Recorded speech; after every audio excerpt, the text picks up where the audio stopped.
Gotcha. We're voting. I know that. Oh, that's right. Here's freestyle. I respect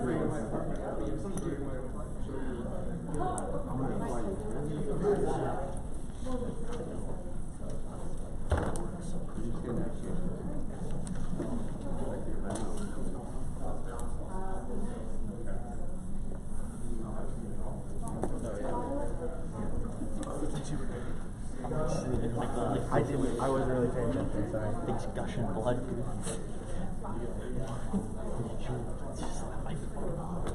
It's your fault. You used it wrong, apparently. What? I'm stressing out, man. I'm stressed. I'm freaking out. Is it tomorrow? Here? No, it's my Thursday, but I have to get all my shit by Wednesday. And I have to study for like 3 years. 4. Okay. Tyler. If we want to do it for, We're getting scored. I get it, I'm not going to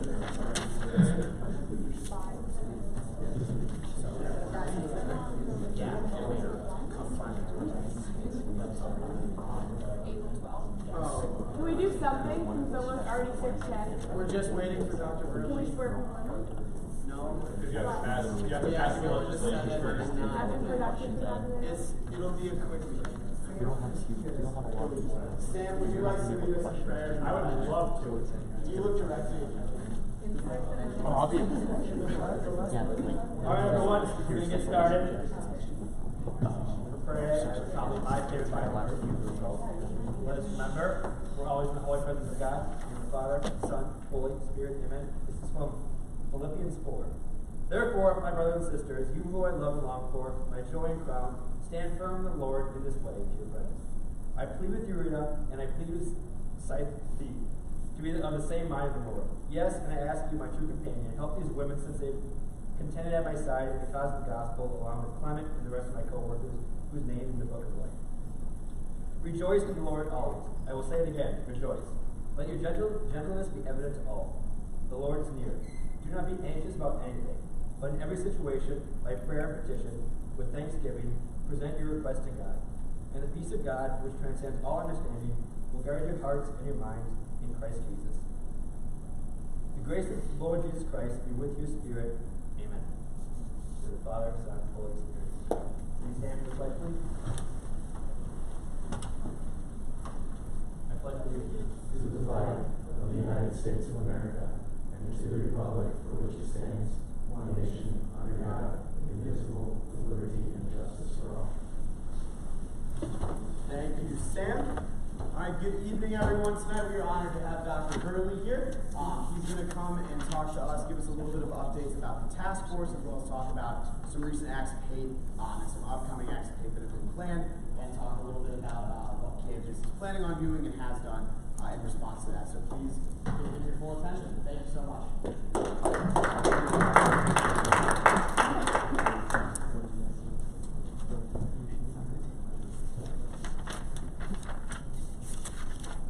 Good afternoon or evening, everyone. How's everybody? Good. Thank you. First, I want to thank Brian, Erica, for again creating space for me to come back and connect with you. I understand their election results are in. Congratulations for another year. We're grateful for your leadership, and it's always good to have some continuity so you can maybe grow some of the initiatives that you started. So I'm sure we'll benefit from that. God bless you as you lead, continue to lead. Wow, so I don't know if I'm going to cover everything Brian said. I probably need a couple of hours to do that. I think I have 20 to 30 minutes. But first, I want to, there's a regret that I have because my coming back here in March was, in terms of our plan and our timeline that we carved out for the work of the task force, to come back and to talk about the final report, and to which we were to have submitted by now, but you may have read that the work of the task force had a very, very unfortunate omission of a very significant demographic. Any demographic is significant, but the aim for Community Excellence Survey omitted unintentionally Latinx identities in terms of the demographics that we were tracking in terms of the data that we were collecting relative to the social climate here on campus. We're learning from that. I used to always say, and I still say in my work, when it comes to diversity, equity, and inclusion, this work that we do individually, it's a lifetime journey. And all of us, beginning with the Vice President for Diversity and Inclusion, are on this journey. We all have blind spots. And we became aware of this omission, and again, by the grace of God, we were able to respond very intentionally, and we are currently involved in what's called an asynchronous online conversation with the consultant and those with Latinx identities here on campus among the faculty, staff, and administration. So those activities are going on now. That data is being collected. Members of the UD community who share those identities have the opportunity to share their stories and really add to the rich data that we are collecting. At the end of my time here, I'm going to share with you, bless you, at the end of our time here today, I'm going to share with you an adjusted schedule and next steps that really will go into the fall semester, but you'll hear more about the actual details in terms of our timeline. It's not ideal, but I'll say a bit more to you about that at the end of my comments. One of the things that I thought I would do today really is not so much bring you something, but to try to get something from you. So I want to share a story, and it's a true story, and it relates to a conference call that I was on, a national conference call that I was involved in 2 weeks ago, and it has direct impact potentially on you in your future. So I'm going to share with you, I'm going to get over here to so I can see the screen. About a year and a half ago, Dr. Spina signed on to a national movement called CEO Action for Diversity and Inclusion. Who's heard of this? Probably no one in this room outside of myself. Okay. This is a consortium of about 600 private corporations, many of whom, most of whom are transnational corporations. These are CEOs who have come together because they recognize something with regard to diversity, equity, and inclusion, where the country is, where the country is moving. And I want to share with you a bit about their mission, a bit about who they are, and what they're looking for from college graduates. I think you would have, and then I'm going to move toward a question that I have for you, and I hope you'll be able to kind of help me listen and learn from you about your experience. So here's what they're doing. Now, this is, if you take PowerPoint 101, you all know this is way too much text, right? I get that. But I think there's something here that I want to zero in on. So these are the CEO Action for Diversity and Inclusion is the largest CEO-driven business commitment to advance diversity and inclusion within the workplace. This commitment is driven by a realization that addressing diversity and inclusion is not a competitive issue or a social issue. Here's what I want to underscore. Recognizing that change starts at the executive level, more than 600 CEOs from the world's leading companies and business organizations are leveraging their individual and collective voices to advance diversity and inclusion in the workplace. Now, why would this be meaningful to you? Now, you should know, Dr. Spina became a signatory on this agreement, this commitment. He was among the first 17 universities in the United States to connect with this group. There are over 45 connected with this now. So the CEO Action for Diversity and Inclusion, this is their collective action, and the focus is on this. Collective action on diversity from the business community matters more than ever. This is their recognition. By 2050, there will be no racial and ethnic minority, or majority rather, in the United States, as traditionally underrepresented groups become the majority. We're all aware of the fact that there are these demographic shifts taking place in the United States. Some of that is actually informing the kind of social climate that we see here nationally, and some of the things that we see going on here on campus with regard to hate, the emergence of hate crimes, the emergence of really the re-emergence of a number of right-wing supremacist groups in the United States, some of whom, at least one of whom, are beginning to post, I'll put up posters here around campus. And as you may know, that the Ku Klux Klan is planning a march right here in our city on May 25th. We do know that research shows that diversity increases creativity and innovation, promotes higher quality decisions, and enhances economic growth. Now, again, okay, Dr. Burnley, why are you doing this? Why are you showing us this? I want to show you just briefly here. I'm going to reduce this and show you, give you just a visual of these organizations, who's involved in this movement, and why I think that you should be interested in what I'm about to show you. Where's my mouse? Find it. Right here.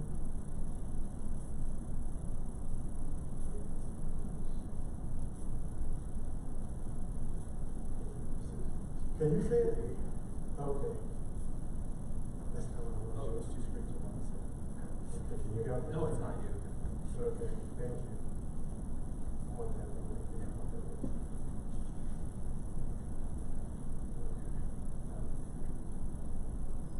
Stay close. Don't leave me. There we go. Okay. So these groups that I'm talking about, I'm going to give you a visual of who's involved. And as you see here, because there are several questions. This is going to lead to the story I'm about to tell you with regard to this conference call. I'm just giving you just a glimpse. These are just the A's. All this is in alphabetical order, and this will give you a flavor of a collective statement that these individuals are making with regard to. So you can. I won't relate to this part. You can see that this is a powerful representative group. Major industries. These are most of your Fortune 500s and then beyond. Okay, so last week,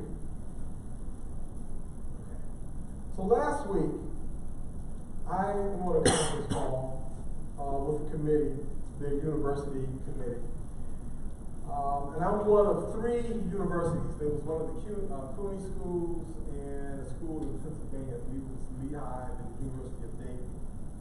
And I want to show you what they said, notes coming out. This is what they're looking for.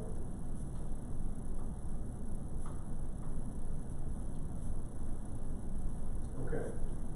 So here's what they're looking for. These CEOs are saying collectively, and you should know that they're investing millions upon millions of dollars in strategies trying to impact learning outcomes that students at the undergraduate and graduate level are achieving prior to graduation.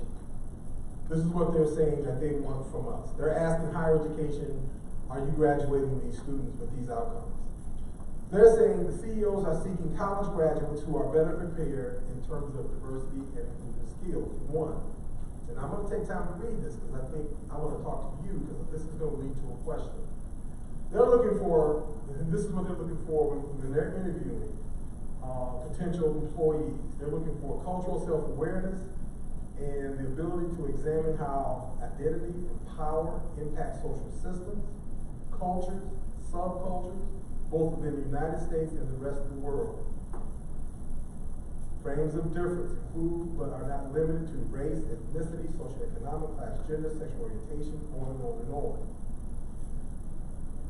We're looking for graduates who has, as part of their own capacity and skill set and expertise, the ability to have this kind of cultural awareness. 2, demonstrate cultural competence and inclusive leadership skills to drive uniqueness and belonging, including sensitivity to equity matters such as gender, race, ability to identify and manage unconscious bias. You hear a lot about unconscious bias, implicit bias. They're spending millions of dollars on professional development and consultants coming in, helping their existing workforces to develop the capacity to leverage diversity and difference to drive their bottom line, to drive creativity, to drive their competitive positionality in a global market economy. Ability to assess and utilize power in the organization, both formal and informal, cross-cultural skills, etc. And finally, that should be a 3. Obviously, experience applying these skills on diverse teams in different ecosystems, learning to create inclusive cultures, which will deliver superior results. As with any new skill, it takes time and practice to increase the effectiveness. I attended a lunch at the National Chief Diversity Officer meeting in Philadelphia. Actually, this particular one was in San Francisco 2 years ago. And there was a luncheon that was hosted by Ernst & Young. And they said very clearly that they are beginning to cease recruitment efforts of certain universities because they're not graduating these students. They're not graduating students with these skill sets. And they're leaning more toward, and it's not necessarily bad for international students who grew up in cultures outside of the U.S., they're finding those students to be more, to have a greater level of intercultural capacity and to be able to navigate and work with diverse teams more than some of our U.S.-based students and graduates. So here's my question for you. And I hope we can engage in a conversation because I really want to get a sense of your experience. On a scale of from 1 to 10, how has your UD education equipped you to meet the qualifications as stated by CEOs for diversity and inclusion? Has some of you are graduating. Who's graduating? Who's a senior here? Okay, juniors? Okay. I don't want to exclude the first year or sophomore students, second year students. But my question is, and I'm going to go back to that other screen. On a scale of 1 to 10, how are we doing in helping you to develop these skills? Scale of 1 to 10, how well are we doing? I know this is anecdotal, this is not scientific, but I'm just curious. As you look at this and as you think about your education, do you have a sense that these are outcomes you're achieving? That you feel like now you can go in front of any one of these organizations that are giving high priority to these outcomes, that you can go with a high level of confidence that you have this, what they're looking for. On a scale of 1 to 10. I'm not going to call anybody. Yes, please. I'd say that I think I'm a little biased. I think my experience has been at like a 9 or 10. Excellent. Simply because I'm in the sociology and human rights department. Oh, yeah, well, of course. Yeah, okay. But I do think that even though a lot of people may not like this, but I think like the SFC 200 classes that everyone has to take as part of their capstone, I think it's trying to get at these 3 things.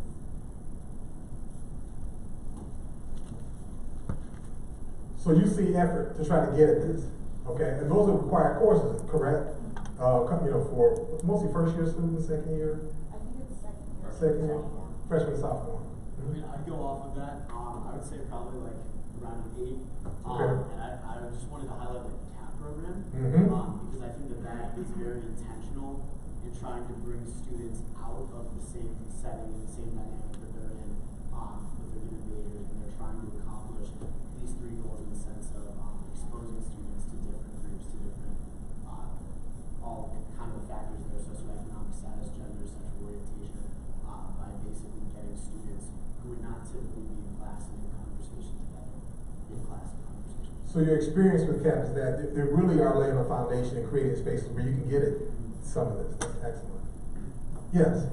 I think personally mine's been about a 7. I'm a first year, so I feel like there's still more, but it's been great for me, but I feel like for a lot of people, they aren't as involved. They're not meeting this as much because as much as we can do in the CAP classes, the more involved people are in the UD community, especially in the clubs and the extracurricular type things, they're meeting more people who are different from them. Because in the classes, you can sometimes end up with people who are similar to you, and you're not able to have the discussions that you might be able to in a more diverse group. So you see the curricular, but also co-curricular opportunities that allows for spaces of engaging across difference.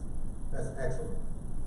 I know I'm an education major, Uh-huh. so we've had some classes strictly dedicated to how to include like diversity in the classroom. And I think that's something that I didn't really, as a pre-cert teacher, I didn't really consider that. But after taking those kind of classes, I know, I think I have the strategies and skills in order to try to incorporate different backgrounds and different types of things we talk about into each lesson. And what year are you? Sophomore. You're a sophomore. Okay, excellent. Excellent. This is encouraging. Yes. I would say as a senior, I would put it at about like 6 Mhm. out of 10. To me, my most empowering and most impactful experiences have been outside the classroom. They've been those co-curricular experiences. And a lot of it has been through like experiences like student employment. I think the Division of Student Development does a great job with highlighting these three aspects. Mhm. But I really do see a disconnect between like student development and anything related to academics. I think the goal of the GAP program is to integrate a lot of these things, but I really don't see it all that often. I mean, like the SC 200 course I took, the topic was pretty much gentrification of cities, but we never talked about why that was bad. We talked about this history of it, and that was it.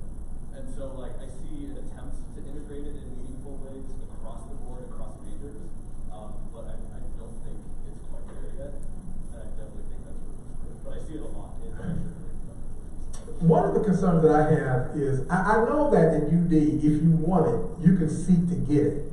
You can get this, right? You can choose to get it. My concern is that you can't opt out. That is that structurally, you know, you're navigating a set of learning experiences, experiential learning, both in and out of the classroom, that at least positions you, you know, to expand our comfort zones, to engage difference. And I wonder how well are we doing in terms of structurally to make sure that when a student comes here for 1 to 4 years, 5 or 6 or so, that there is a high level of probability that these outcomes will be achieved. That it's not just left up to the students to choose to engage difference. Any other comments? Yes, there's 2, here and here. I guess as a junior, I'd say around an 8. I think that my CAP experience helped with that, but I also think it's a lot of out of the classroom experience, like Culture Fest or ally training that I've done, or things like student like speakers that we have coming in, various events that we have going on outside the classroom. Mm-hmm. I'd say it's more comes from that than I would say inside the classroom, but I'd say that CAP also has a big impact, and like. But it depends on the CAP classes that you do too, because some of them don't go over and some of them do. So.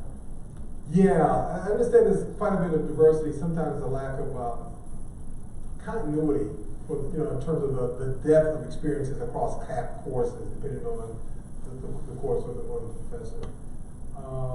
Thank you for that. Yes. Mine was just a question to follow up. So obviously, I think getting one-on-one feedback with students is like a great idea. But I was just wondering if we have any data or any polls from people who have recently graduated UD to see like their experience. And that's a wonderful, wonderful question, and it's on my dream sheet. Is that how we put in place longitudinal studies and really follow students out? So 5 years, 3 years, 5 years out, asking them to look back on their UD experience. How did we do? Do you have skills? Where are we strong? Where are we lacking? Where are the gaps? What didn't you get here that you found out that you need? We don't have that right now. Part of the AIM 4 community survey that we did, we actually reached out to the last 3 years of alums. We have a very, very low response rate in terms of I won't even give you the number, but it was a low number. That's an opportunity that we will pursue. That would be rich data for us to learn from alums. I appreciate the question, but we're not quite there yet. I wanted to bring this up for a couple of reasons. One, diversity and inclusion. I get it. I've heard students either directly or indirectly talk about diversity fatigue, enough already. I've heard, in fact, the survey itself gave evidence of some people questioning whether or not diversity, our work and commitment to diversity, equity, and inclusion is even consistent with our Catholic teaching. I mean, that has come up. Are we being overly political?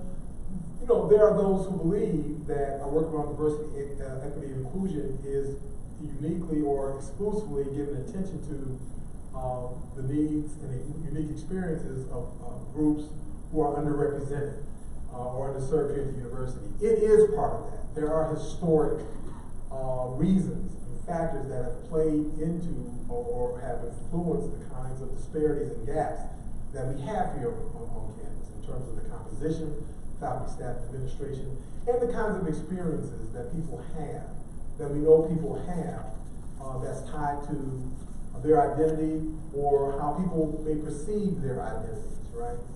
We do have jokes. One of the things that came up quite a bit on the survey from the consultants' findings were a lot of folks are, have to deal with what some deem to be as jokes, but that are in fact insensitive and hurtful in many ways. The work around diversity, equity, and inclusion is in fact giving attention to underrepresented populations and why they're underrepresented. But this also has to do with, and this is what I want to underscore, that we believe that our commitment, as driven by our Catholic and Marianist mission, and how we understand the notion of excellence, and how we can deliver to you the very best education, we're compelled to make sure that we're giving attention to diversity, equity, and inclusion, so we can equip you with the kinds of skills and learning experiences that will prepare you for the world. I have to say the world that you're about to enter is really preparing you for the world you're in right now. But here's the kicker. It's not just for you. This education, this development, professional development and training, this is faculty, staff, and administration as well. We're all, products of our society and schools, and we all have our blind spots. So we're trying to invest and build the kind of infrastructure and experiences both in and out of the classroom that will allow for the University of Dayton to actually be known for our ability to graduate students that learn, lead, and serve in ways that are grounded in a high level of intercultural competency. But I want you to know that there's a value proposition to this in terms of the world you are about to enter, in terms of the work world, because corporate America gets it. They understand it. They've tied diversity and the impact that it has on being able to work effectively in diverse spaces, on innovation, and being able to be competitive in a global market economy. They get it. And so we're playing, we're in the game on the field rather, and trying to present that for you. So real quickly, and I'm going to end. I'm not going to spend a lot of time on the climate around the hate speech. I will say a few things about what we're doing. The university is in conversation with a number of organizations throughout the area in terms of our response, UD's response to the upcoming scheduled march of the Ku Klux Klan. We're in conversation in partnership with a number, like I said, of organizations, both government and NGOs and faith-based organizations in the area. We are, some of you may have participated in the assembly that we had here on campus this past Tuesday. And what became real clear there is that hate does not have a home here. It does not. It cannot live here. We realize, though, that we are a microcosm of the broader society. We love our institution. The institution is comprised of people of deep faith, who have good hearts. But there are those who are still, there's evidence of people doing malicious things, that insensitive things on this campus. One of the rallying cries was, one of the things that I said, I talked about this, and I shared this because it was a theme that came up for, that was embedded in the comments of a number of speakers. I invited us to give up our Miranda rights in the sense of giving up our right to be silent in the midst of hateful or insensitive speech or behavior when we see it and when we hear it, that in appropriate ways we name it, and that we're not silent, that we come along persons as allies, if you will, report on things that we see, report. So we are making sure that this is a university that where anyone, based on his or her or their identities, will feel safe, not only feel safe, but have a sense of belonging. So I pass that on to you here. I'm going to be working with Maya and Jack. Where's Jack? I just heard about an initiative that they're thinking about doing, so we're going to work with you and support your efforts in that regard as well. And then finally, I know my time is about up. I'm not going to go through this, but I do want to just remind you that our task force report will not, I'll go with this, our task force report will not be submitted until May. Because of the omission of the Latinx identities from the demographic section of the AIM4 survey, we've delayed the work, we've paused, hit the pause button, because we cannot do justice in analyzing data absent of the opportunities of having those other voices, but the Latinx voices as part of the data that we're considering. So the consultant will come back to campus in this room. It's East or West, I forget which one, but we'll be here in the ballroom on April 17th from 12 to 1, and we will have the final report from the consultant, where she will share her findings from the AIM4 community survey and overall findings that are informed by both the survey and the diversity mapping project. In May, we'll submit the report. To be honest with you, it may leak into June. For you who are seniors, I apologize. But shortly after we have that report submitted, it'll be available, password protected online. And then in the fall, the task force will engage. You will have an opportunity to engage the task force and lead you in terms of our recommendations. We want to hear from you, learn from you, and just as a reminder, we're going to recommending a strategic plan that will drive our work around diversity, equity, and inclusion over the next several years. We will include a model or a structure for a permanent diversity council or committee that will be launched in spring 2020, that's January 2020, and a set of definitions that we will have that we're going to present to the university to consider embracing. So at UD, when we talk about diversity, equity, inclusion, multicultural, intercultural competency, etc., there's a UD lexicon, if you will, that's informed by our Catholic American mission that helps us to think about or understand when we talk about these issues here, this is what we're talking about. So I'm going to stop there. I'm very grateful for your leadership. I know this is a busy time for all of you, getting ready for exams and all that fun stuff. Any questions at all? Anything at all before I give up the mic? Thank you for your engaging the question. I actually feel a little encouraged, by what I'm hearing from you. But the journey continues. We're trying our very best to offer you the very best education that will allow you to learn, lead, and serve. So thank you. God bless.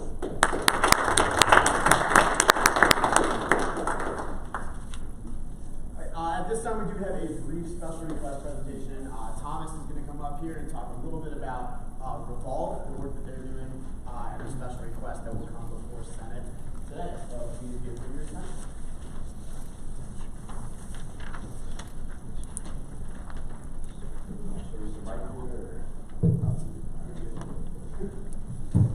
All right, so I am Thomas Abrams. I'm a sophomore. It's great to be here representing Revolve for the SGA Special Request Funding. Revolve is a nonprofit organization based out of San Francisco, California.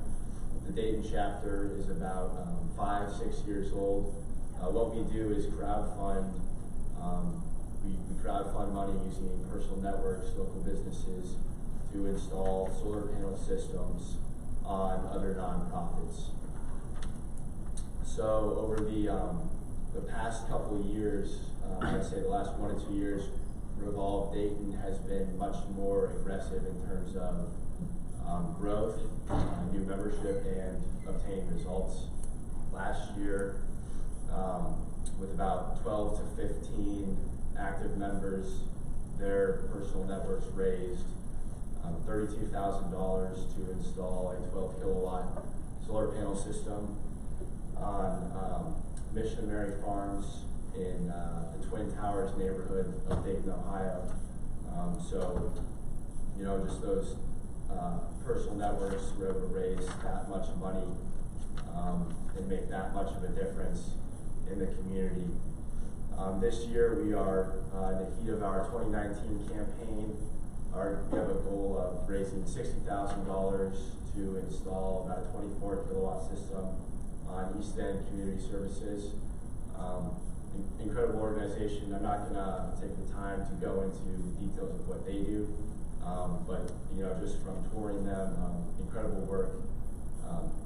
So we're about 30% of the way to that goal, and you know, personal networks and crowdfunding is how Revolve is successful and how we get those incredible results. We draw from students, you know, everywhere. We're from engineers to arts and sciences, business majors. I myself am an econ and finance major. And how we are successful is by, you know, growth and obtaining new members, hosting events. I believe you have the sheets in front of you. Educational events and community events is how we bring attention to our causes, and that helps us in that it increases membership. You know, there's a lot you can do with a table and a trifold at Up the Orgs. That's how I joined. But you know, hosting these community events where we can be at Art Street and have, you know, musicians playing, we have food, and there's space and just an increased presence on campus where we have students walking up, asking questions, we're engaging, and building our organization.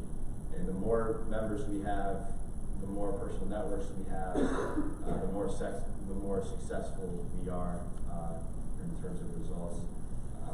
I encourage you guys to, if you have the time, just drive by Missionary Farms and take a look at the solar panels on top. We had the ribbon cutting a couple months ago.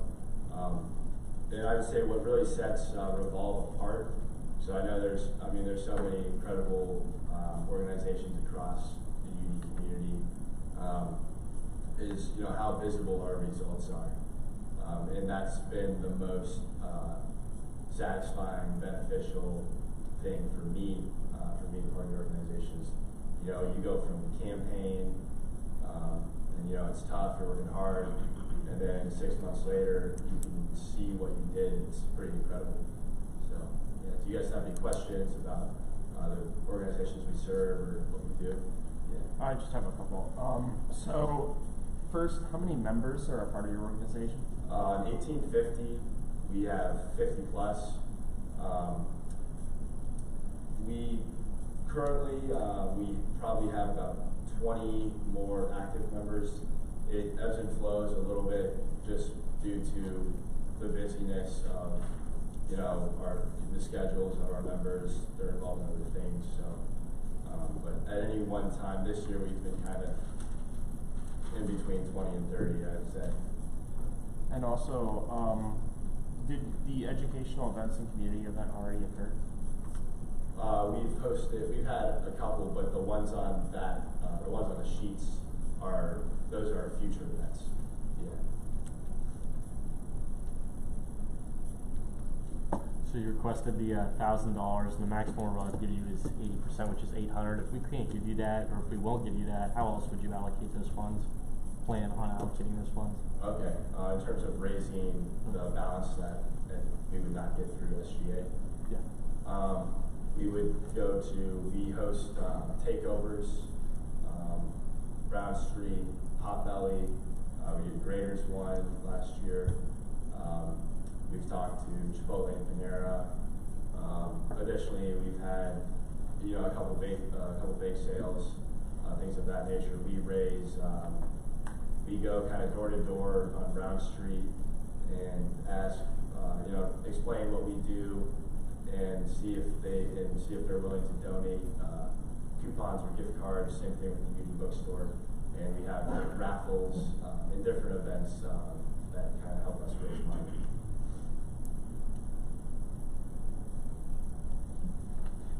All right, if there's no more questions, thank you very much.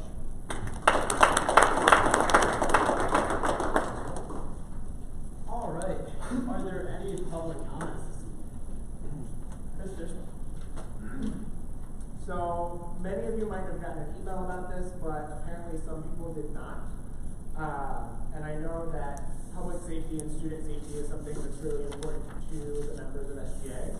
So tomorrow at 8 p.m. in Torch Lounge, the university is bringing in national experts to consult on public safety, enforcement of laws and university policies, student wellness, and general safety on campus, to really look at what's working, what's not working, how can we communicate better and improve our enforcement, and really how can we help to make campus safer. So this is an opportunity for you to come out and share your experiences.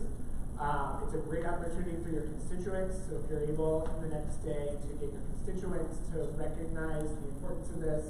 But it is at 8 p.m. in the Torch Lounge, and it will be associates from D. Stafford and Associates, and their specialty is campus safety, security, and compliance on university campuses. So I would encourage you, if you're free, to show up. Thank you so much, Chris. Any other public comments this evening? Seeing none, moving into any public concerns. I just have a question. Do we know how many special request applications we had last year?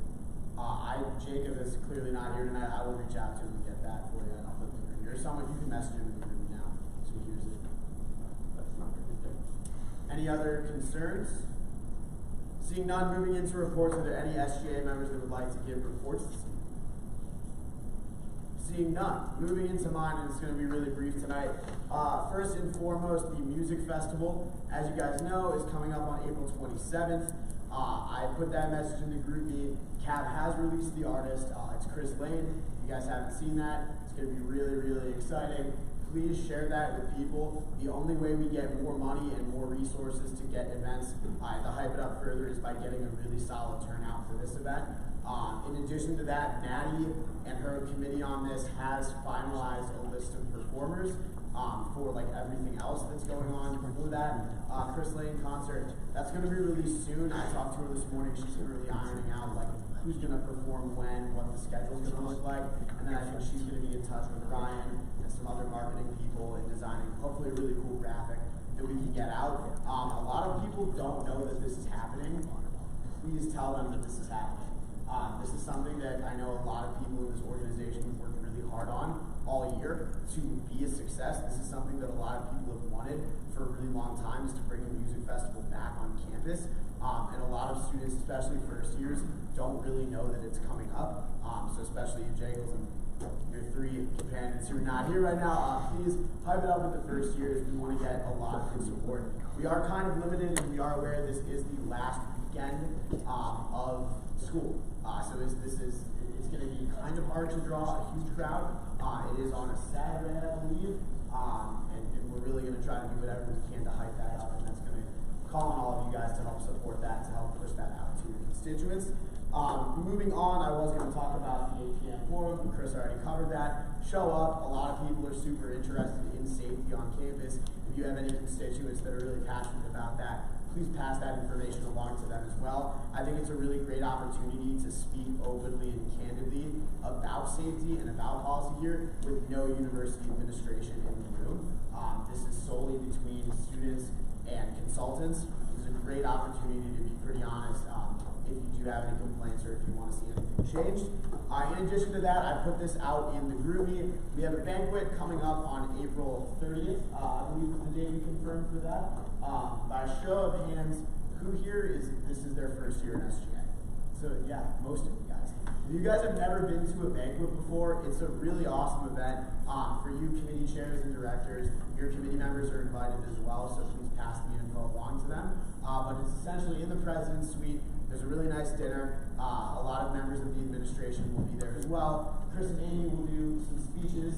I'll probably see about that. It's going to be a great event. We also have some awards to give out. and that's what I really wanted to talk to you guys about right now. So there is going to be an awards committee that's going to meet, and we're essentially going to create a short list for all of the internal organization awards that we'll give out at the end of the year. Once we decide on that short list, we're going to push it out to you guys via Google form to vote on who you guys want to win these awards. So the awards that we have this year are going to be for an emerging leader, so somebody that's either a first-year student or this is their first year in the organization. Those will obviously be the only people eligible to receive that. We're going to have a Distinguished Contributions Award, and that's only going to be for senior members.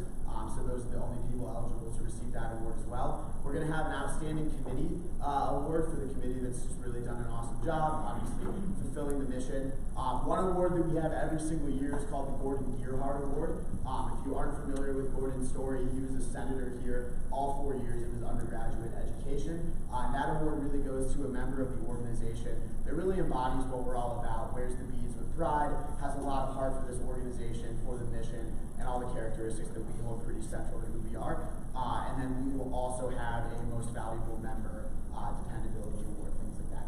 If you guys have someone in mind that you really want to nominate for that, come see me or Erica. And I think Joe as well will help out with that because we're going to create a short list, but we also don't want to just exclude you guys from that process. So if you have anyone in mind, come talk to us. That is all I got. Member of the week this week is all of you. Elections, regardless of the outcome, this was the biggest election in school history. We blew last year out of the water. And that is really thanks to each and every one of you, because in some way you were a part of a campaign, you voted yourself, you told people to vote. That's huge. It was 44.1% of this university voted, which that is huge. Last year we had the highest voter turnout in the history of SGA, and that was at 26%. So if you think about that for a second, that is actually amazing. And that's something that we should all be proud of. So thank you all for that. That's all I got. Go Flyers. Joe, can you lead Chris? Yes. So for people who've been wondering and or emailing, the reason the election results did not go out by email is because I am currently not in my house and do not have a computer and no one else can do it. So I really apologize. The email's ready to go. And by the time I got it drafted right before the meeting, I was like, let's just confirm the election vote. So it will go out tonight. It's already been in Flyer News, but I apologize for people who've been waiting for that. Are you putting the official numbers in there? There's a link to the SGA website, and the SGA website has all that information. So it says for that information, go to the SGA website. That's all I got. Joe, move this to Senate floor. Seeing as the time is 6:55, I call Senate floor to order. The roll, please. Director Smith-Hester here. Director Anderson Here. Director Elmore. Director Savage. Here. Senator Peaches. Senator Gual. Senator Jagels. Here. Senator Ojeda. Senator Stewart. Here. Senator Reeves. Here. Senator Trotman. Here. Senator Hubert. Here. Senator Ward. Senator Schmidt. Here. Senator Silvas. Here. Senator Sundermeyer. Senator Baeza. Here. Senator Osterling. Here. Senator Twigg. Here. Senator Canning.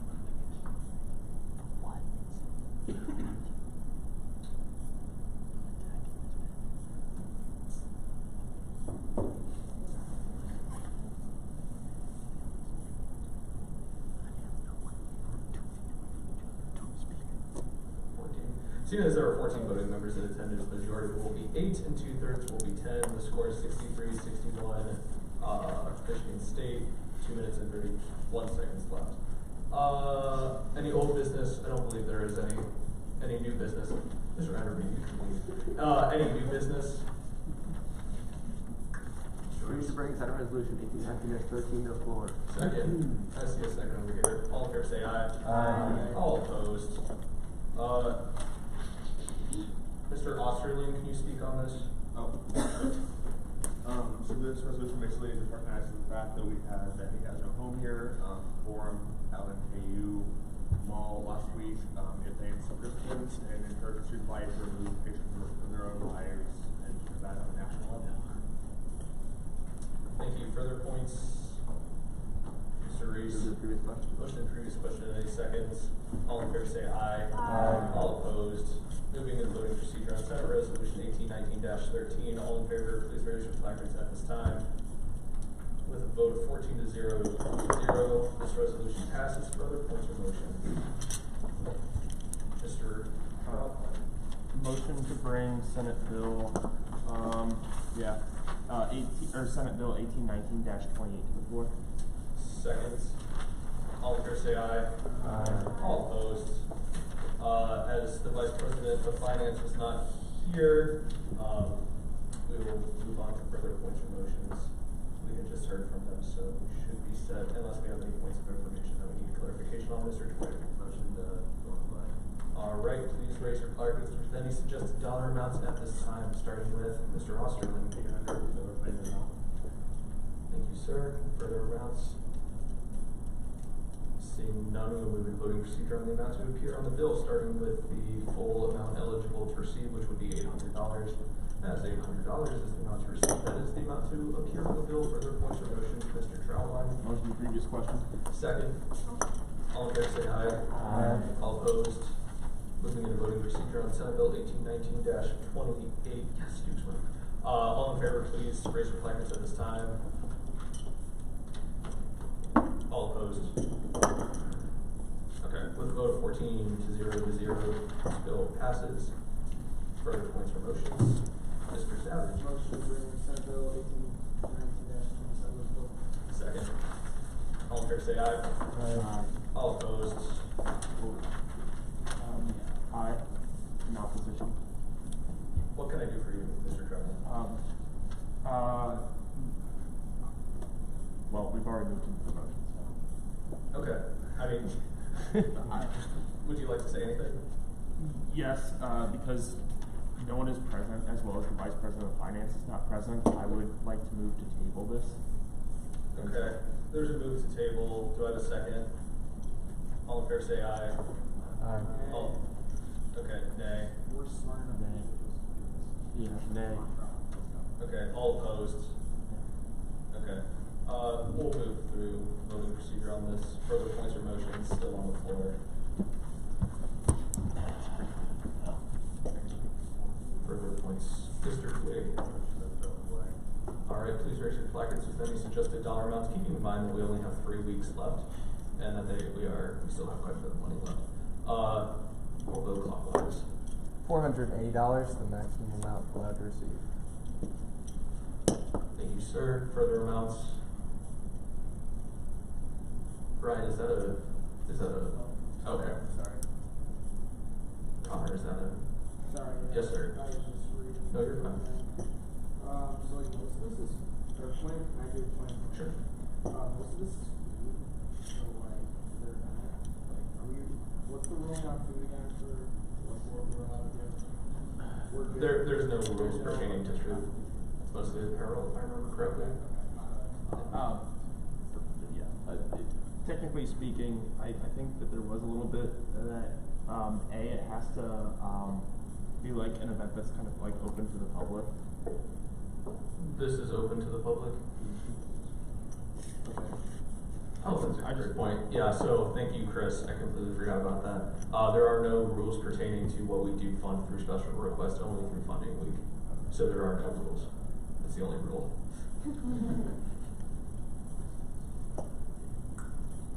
Further dollar amounts at this time. Mr. Hubert. $454.32. Have we ever paid tax for one of these things before?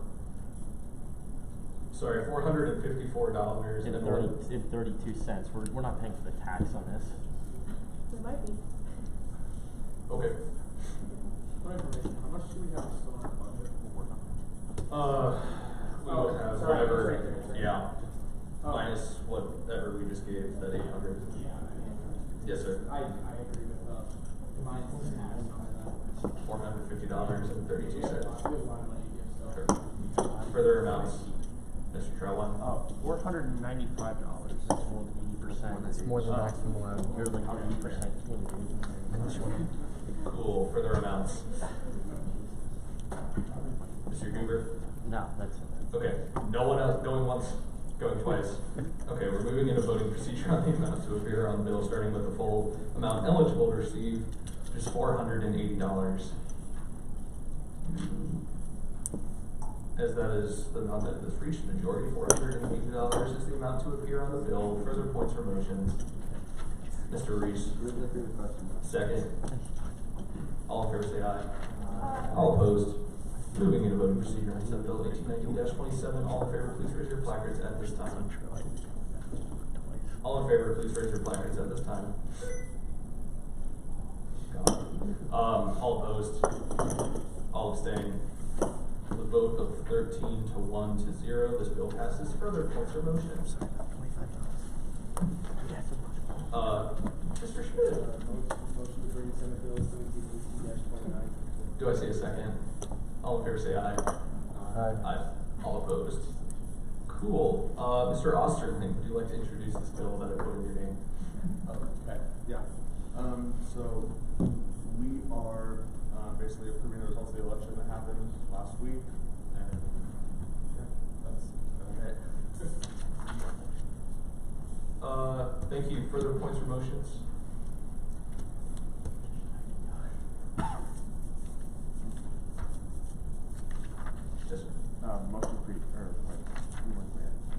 Yes, sir. Motion motion to The previous question? Move to approve the previous question. Okay. Are you sure? Yeah. Okay, cool. Do I see a second? All in favor say aye. Aye. All opposed? Moving into voting procedure on Senate Bill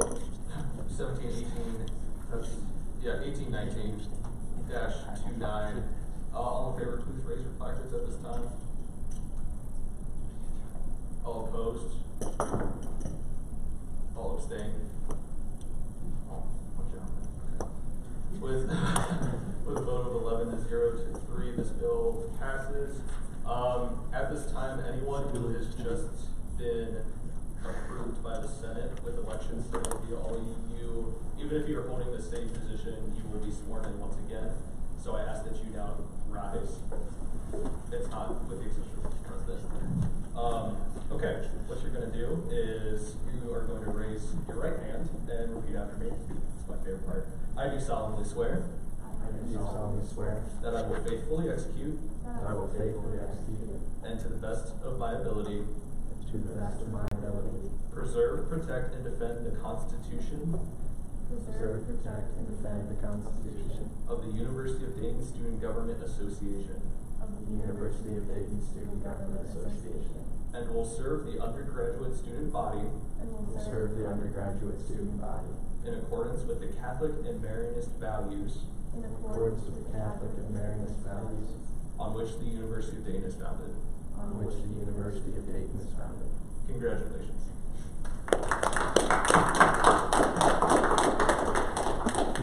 Further points or motions? Move to adjourn. Do I see a second? All in favor say aye. Aye. Aye. All opposed? All right, have a good night. You were recently elected. Can you